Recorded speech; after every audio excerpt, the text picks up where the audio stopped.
Gandang araw na naman mga kabutse at pag-uusapan na naman tayo ngayon dahil nga sa maraming butsa na gusto mag-apply dito sa Middle East tas nalilitan sa sahod. So, ang payo ko lang naman sa inyo, pwede kayo mag-ano lang dito, kumuha lang ng experience para nasa malalaking bansa na kayo, hindi na kayo mahirapan. Tsaka may experience na kayo, easy na lang sa inyo kung nandun. Yun, kung kayo walang problema yun mga butsa. Kaya kung malakas ang loob nyo, diretso na kayo sa ano, diba ng UK, Canada, yun, mga bansa na ang malaki talaga sa saka nasa inyo na lang din yung mga butcher. Sa mga gusto mag-apply ng ano, mga butcher dito sa agency namin, puntahan na lang kayo sa menu, CDK, tsaka ano mga butcher. Right merit, CDK, tsaka ano. Basta magtanong-tanong lang kayo kung anong mga requirements na yun. Kasi nga, hindi naman talaga ako mga kabutcher yung nag-aaral ng agency. Galing lang din ako doon. Kaya yun lang mo payo sa inyo. Ito, ngayon, pwede iwa ko yung mga kambing. Bibigay lang ako sa inyo ng inspirasyon tsaka kunting kung anong trabaho namin dito, ng video. Yun lang mga kabutcher. Wala akong ini-income sa agency na yun mga kabutcher. Para nag-ano lang ako sa inyo. Bibigay lang ng kunting tips lang sa inyo mga. Kaya yun lang. Kaya tuloy nyo na yung mga pangarap nyo. Gusto mag-buksa doon sa kung ano talaga. Pinaka-best, punta na kayo sa malalaking bansa mga buksa. Para sigurado malaki sahod nyo. Kaya para kayo. Kung nasa tao na lang din yung mga buksa, kung gusto nyo talaga makaipon, iwas kayo sa gastos, iwas sa bisyo. Yun ang mga ano talaga, yun lang ang pinaka-basic yun. Basic yun. Iwas sa gastos mga kabutsa. Para hindi talaga malaki mga expense na. Kasi pag magastos ka talaga, mabisyo na. Yung makaipon talaga.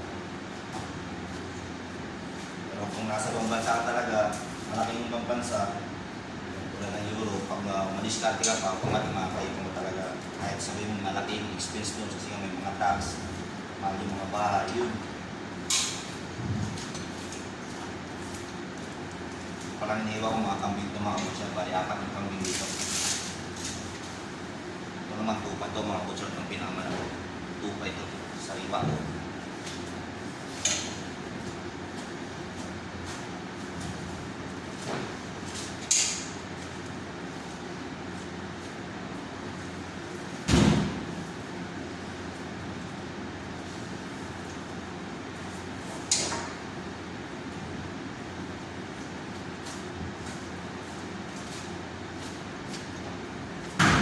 Yun ang mapapayo ko sa inyo mga kabutcher.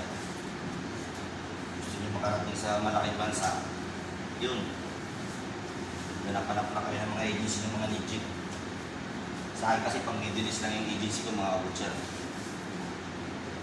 Kung medyo malaki lang mga gastos nyo, pero kung sa Middle East kayo, medyo maliit na gastos nyo mga kabutcher.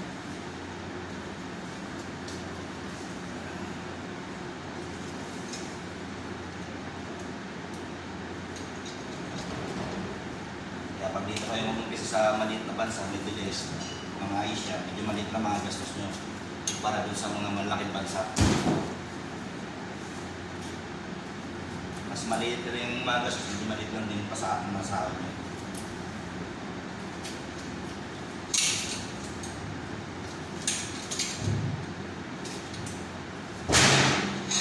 Ganito lang magiging trabaho nyo dito kasi puro kambing talaga sila dito mga butcher.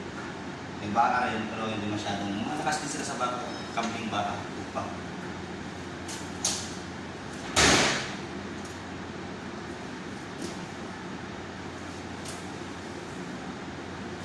Kaya hanggang dito lang video mga butcher, at least meron kayong natutunan. Natrabaho ko dito araw-araw. Tapos lagi ng pupa at mga kambing. Kaya minsan may laga ko ng mga baka. Yun lang mga butcher. Pang display pala namin ko sa counter. Ito hindi ko na papakita sa inyo yung video na ito kasi nga nalagarin ko na ito sa banso namin. Ito yung banso namin mga kapatid. Kaya dito na lang. Maraming salamat sa panonood. God bless sa ating lahat.